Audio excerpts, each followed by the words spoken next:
Hola, bienvenidos otra vez a los cuentos de Guillermo Tell.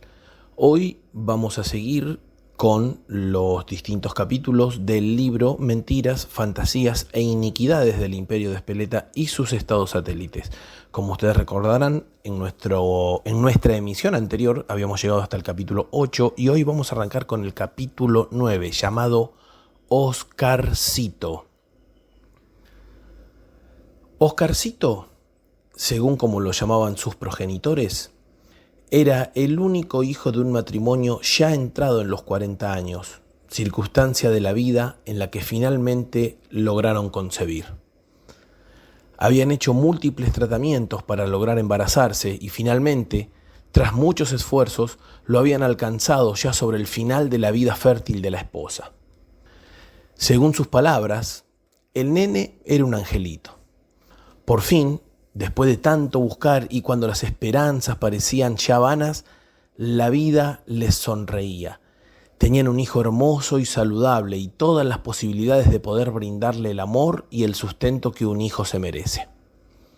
Pero la vida, que suele sorprendernos con sus giros inesperados, volvió a castigar a la pareja como si no pudieran evitar el trágico sino del destino. El borracho que manejaba el camión, que dobló en contramano, invistió el auto donde viajaba la familia de Oscarcito y, en otra muestra de la infinita injusticia que gobierna la vida de los hombres, el único que perdió la suya en el accidente fue el nene. El día de las exequias todo era un mar de lágrimas. La conmoción era tan grande que hasta los más curtidos se sintieron tocados en sus fibras más íntimas y no hubo ni uno solo que no sintiera que estaba presenciando un acto de absoluta injusticia. La madre gritaba a viva voz porque Dios no se la había llevado a ella en lugar del chico, y todos, intentando sacar fuerzas de donde no había y con los ojos y las caras rojas de tanto llanto, hacían el esfuerzo por consolarla, no lográndolo en lo más mínimo. Fúlmine, que tenía la idea de que Dios era un invento de las eras oscuras de la humanidad para tratar de explicar lo en aquel momento inexplicable, sabía perfectamente que en esas circunstancias el supuestamente todopoderoso no se haría presente y haría gala, una vez más, de su virtud más grande, desaparecer en los momentos en que más se lo necesita bajo la supuesta cesión de darle a los hombres la potestad del libre albedrío. Sin embargo, los hechos posteriores le permitieron dudar respecto de esta última aseveración. La experiencia le había demostrado a Fúlmine que todo pasa y que el tiempo, en su infalible función de borrador y atemperador de las sensaciones humanas, termina aplacando las más inflamadas ínfulas del espíritu humano, independientemente de cuál sea el origen de esas desbocadas sensaciones. En el cementerio, esto se traducía en que durante los primeros tiempos, los familiares y allegados del difunto visitaban asiduamente la tumba del occiso, pero inevitablemente, con el paso del tiempo, esas visitas se hacían cada vez más espaciadas y en la mayoría de los casos terminaban desapareciendo. Pero en el caso de los padres de Oscarcito fue diferente. Durante los primeros 6 meses, ambos progenitores visitaron la tumba de su hijo todos los días, incluyendo fines de semanas y feriados. No había ni viento, ni lluvia, ni frío o calor que pudiera detenerlos.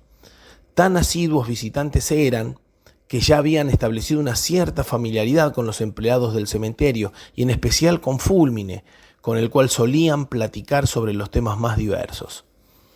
Un día, luego de varios meses de visitas, se sorprendió Fúlmine al escuchar hablar a los padres acerca de Oscarcito, como si el nene estuviera vivo y gozando de buena salud. Frases como, Oscarcito está muy contento, Oscarcito está muy bien y se divierte mucho, le hicieron pensar al cuidador que los padres habían entrado en un delirio paranoico que les hacía creer que el chico seguía con vida.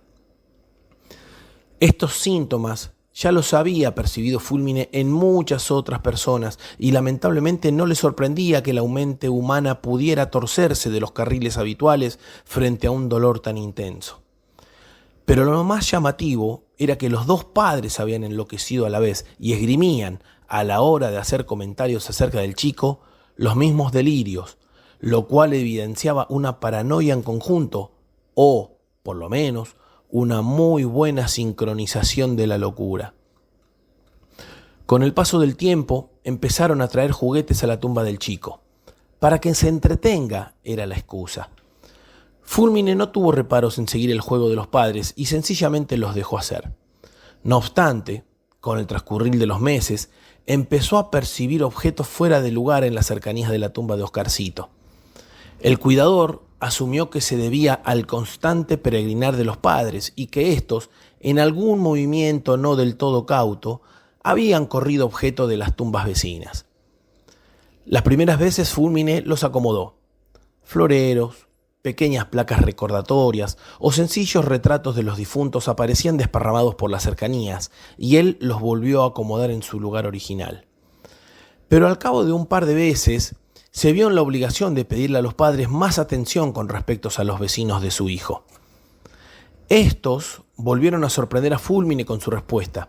En lugar de hacerse cargo de los eventos acaecidos, le salieron al cruce aduciendo que Oscarcito es solo un niño, le vamos a decir que ordene sus juguetes, pero hay que saber entender a los chicos. Asumió el cuidador que esta respuesta formaba parte de las elucubraciones postraumáticas de los padres. Sin embargo, empezó a tener algunas sospechas sobre lo que realmente estaba sucediendo. Comenzó a tener la precaución de revisar el estado de la tumba luego de la salida de los padres. Estos llegaban siempre al cementerio en las últimas horas de la jornada, ya que ambos trabajaban y se quedaban hasta el cierre del predio, por lo que el desorden que pudiera quedar sobre la tumba de su hijo era pura responsabilidad de ellos. Por otra parte, estaba el comentario de los empleados del mantenimiento del cementerio que se quejaban del constante desorden en el área mencionada. Para sorpresa de Fulmine, no hubo una sola tarde en la que los padres de Oscarcito no dejaran el lugar en las más perfectas condiciones de limpieza y orden. Tardes de extrema pulcritud que contrastaban fieramente con las desordenadas mañanas. Bajo la evidencia de los hechos, el cuidador no tuvo alternativa. Debió cambiar de teoría para poder explicar lo que estaba pasando.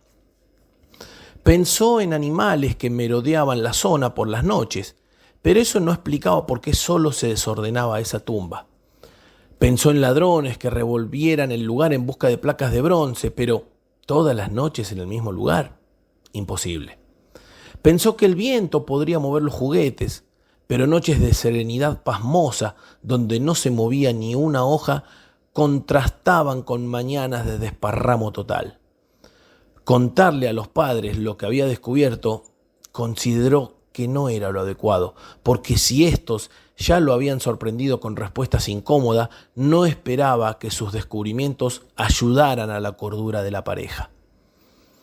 Una noche de verano, muy calurosa y plácida, las sábanas pegajosas y los mosquitos no le permitían conciliar el sueño. Totalmente desvelado, decidió comprobar de primera mano lo que pasaba en las cercanías de la tumba. Tomó una linterna y enfiló directamente hacia el sector donde se encontraba la tumba de Oscarcito, caminando a través del cementerio por los senderos que delimitaban los distintos sectores. La luna llena era tan luminosa que casi no tuvo que usar la linterna, pero a pesar de ello, ese implemento eléctrico en su mano le daba una sensación de falsa seguridad, como si ante algún evento inesperado el uso de una luz artificial pudiera ayudarlo a desvelar los misterios de las tinieblas. Había aprendido, hacía mucho tiempo, que el miedo irracional a los muertos debía ser reemplazado por el miedo racional a los vivos. Sin embargo, la naturaleza humana guarda en algún lugar de su ancestral memoria ese temor infundado hacia los difuntos, que en ese momento le hacían sentir un suave pero persistente escalofrío a pesar de la estival atmósfera caldeada que lo envolvía. La tumba en cuestión era muy sencilla en comparación con algunas otras de los alrededores que mostraban múltiples placas y ornamentaciones de todo tipo. La de Oscarcito era un montículo de tierra diminuto debido al tamaño del cuerpo que contenía, que apenas sobresalía del nivel del terreno. Tenía una humilde cruz de madera con la foto del nene, un florero de plástico que los padres decían que era para que Oscarcito no lo rompiera, y sobre el área circundante un montón de juguetes para chicos pequeños. Llegado a la tumba, Se sentó, sendero de por medio, en el canto de material cubierto de mármol que conformaba la tumba del ocasional vecino de enfrente de Oscarcito. Por un acto reflejo carente de todo sentido, iluminó con su linterna el nombre del sepultado grabado en la placa de bronce, como si de esa manera estuviera solicitando un permiso que tenía muy claro que no necesitaba, e increíblemente recordó las circunstancias en las que se había producido el entierro de esa persona, circunstancias tan traumáticas como las de Oscarcito. El entorno del cementerio siempre fue sombrío y más fresco que el resto de la comarca. Algunos arguían que la frescura se debía a lo frondoso de los especímenes arbóreos del lugar, pero la mayoría de los crédulos ignorantes asumían que era por la gélida mortaja de la muerte que envolvía la zona. Ya sea por una u otra causa, la cuestión es que Fulmine estaba más a gusto sentado sobre la fresca tumba que recostado sobre el camastro hirviente en el que se había transformado su paupérrima litera. Esa situación de confort lo hizo entrar en una somnolencia próxima al ensueño, por lo que, debido al cansancio acumulado y el peso de sus párpados que se le hacía insoportable, literalmente perdió la noción del tiempo en ese reconfortante sopor propio del estado onírico. No sabe cuánto tiempo pasó hasta que un ruido en las cercanías lo despertó. El sonido no era constante, y cuando sus ojos dormidos se acostumbraron a la frágil luz de la luna, ya el ruido había desaparecido.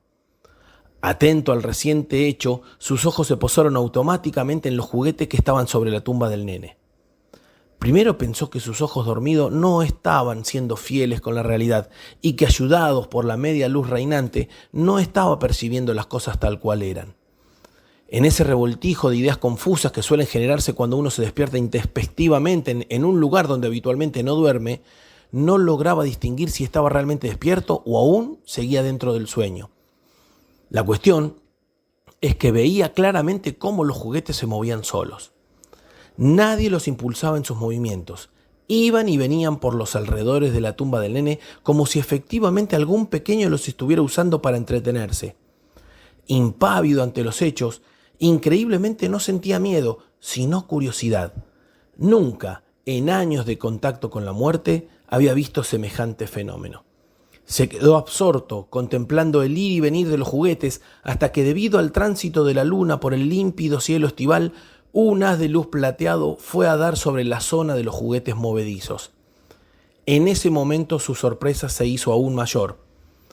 Iluminado por el baño plateado de la luna, vio perfectamente dibujado sobre la negrura del entorno la figura de un nene que jugaba plácidamente. El chico estaba absorto en su juego y no parecía darse cuenta de nada a su alrededor. Sin embargo, en cierto momento giró su cabecita hacia donde estaba sentado Fulmine y sus miradas se cruzaron. El cuidador no sintió miedo al ver el espectro, más bien se sintió reconfortado. Una extraña sensación de paz lo invadió y solo atinó a sonreír. El chico, con una cara de inocencia infinita, le devolvió la sonrisa y siguió jugando. Cuando el haz de luz se volvió a correr, la imagen desapareció, pero no los movimientos de los juguetes. Estos solo dejaron de trasladarse cuando empezó a clarear. Ya con la primera alborada, el cuidador acomodó el desorden que había dejado el chico y se volvió a su casa. Nunca les dijo nada a los padres de Oscarcito, simplemente les pidió a los empleados del cementerio que se limitaran a arreglar el desorden que ocasionalmente pudiera aparecer en la zona. Con el paso de los años, los juguetes fueron cambiando de simples sonajeros para bebés a camioncitos, soldaditos y eventuales rompecabezas. Cuando se cumplieron los años como para que Oscarcito fuera un adolescente y pasara a ser simplemente Oscar, empezaron a aparecer botellas de cervezas y de algunos licores. Fulmine mantuvo su costumbre de no decirle nada a los padres hasta que un buen día estos dejaron de venir. Las averiguaciones que hizo le permitieron saber que el matrimonio había tomado la decisión de quitarse la vida. Juntos, tomados de la mano, en su cama matrimonial, habían ingerido una cantidad de pastilla tal que se pasaron para el otro lado. Desde ese mismo día, nunca más hubo movimiento alguno en la tumba de Oscar.